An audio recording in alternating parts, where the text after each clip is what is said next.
చెప్పాలంటే నాకు hardly bothered about money. ఎంతసేపు నాకు మనీ పోగొట్టుకోవడం తెలుసు, కానీ ముఖ్యంగా ఈ సినిమాతో సహా. బట్ నేనేం నమ్మానంటే ఒక భారతీయ ఒక రీజనల్ సినిమాని పాన్ ఇండియా సినిమాకి చేయగలం అనేది ఒక నిర్మాతకి నిలబట్టున్న చాలా బాధ్యత అనిపించింది. ఆయన నలిగారు, కష్టపడ్డారు, ఇబ్బంది పడ్డారు. సో అలాంటి ఆయన కష్టం వచ్చినప్పుడు it is not about remuneration, డబ్బులు వస్తాయి పోతాయి పెద్ద ఇష్యూ కాదు, కానీ మనుషుల్ని డబ్బులు వస్తాయి పోతాయి కానీ మనుషుల్ని మమతల్ని కోల్పోతే తిరిగిరా. అది నా విలువ బాగా తెలుసు నాకు. సో మనస్ఫూర్తిగా మీ అందరికీ నా ధన్యవాదాలు తెలుపుకుంటూ, మీరే కదమ్మా యాక్ట్ చేసిన దాంట్లో యాక్టెడ్ అది మీరే చేశారు కదా, చాలా చాలా బాగా చేసి బాగా ఇబ్బంది పెట్టా, జుట్టు లాగి ఉంటాడు కదా ఎక్కువ అతను, దుర్మార్గుడు. అదా yeah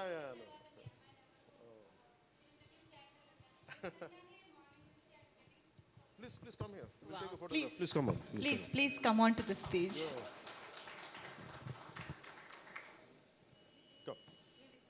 Come. Revita garu, please welcome.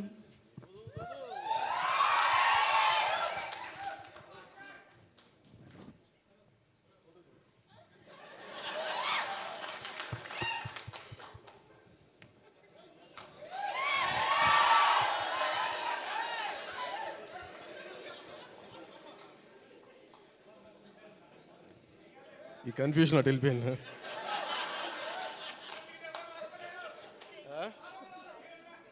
అలా కాదు అంటే నాకు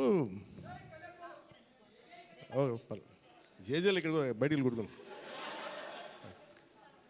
న్యూకియా గారికి ప్రత్యేకంగా, న్యూకియా please sit please your part of our team, please SIT.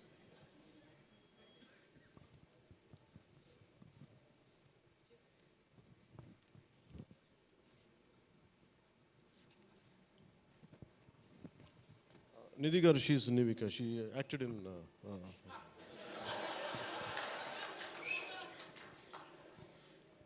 రేయలే మనకి ఐ ప్రిఫర్ లిటిల్ హ్యూమర్. నాకు ఇట్లాగా అంటే చాలామంది సక్సెస్ కూడా ఇలాగ బిగించుకొని ఇట్లాగా ఉంటారు, నాకు అంత ఊపి లేదు. అలాగే ఏదన్నా ఫిలిం బాగాలేకపోతే కుంగిపోయి ఇట్లాగా సీరియస్, నాకు రెండు చేయలేను నేను. అలాగే నేను ఓడిపోయినప్పుడు 2019లో అందరూ నా గురించి ఎక్స్పెక్ట్ చేస్తున్నారు, అసలు వీడు ఎలా ఉంటాడో చూద్దామని, అంటే వీడు ఎంత అవమానం పడతాడు అనేది. నేనేమనుకుంటానంటే ఎక్కడో చిన్న ఊళ్ళలో పెరిగి మనం యాక్టర్ అవడమే పెద్ద అనుకుంటే దానికి హిట్టు, ఇప్పుడు అది కూడా పోయి ఇప్పుడు పార్టీ పెట్టాం, ఓడిపోయాం, నాకు అది పెద్ద సక్సెస్ అనిపిస్తే.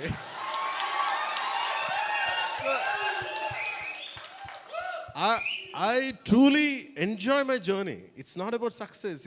I said ఒక అడుగు ముందుకేస్తున్నావా లేదా అనేది. అలా అడుగు ముందుకేసుకుంటూ వెళ్తేనే కదా ఈ రోజున కూర్చొని డిప్యూటీ సీఎంగా మీ ముందుకు వచ్చాను.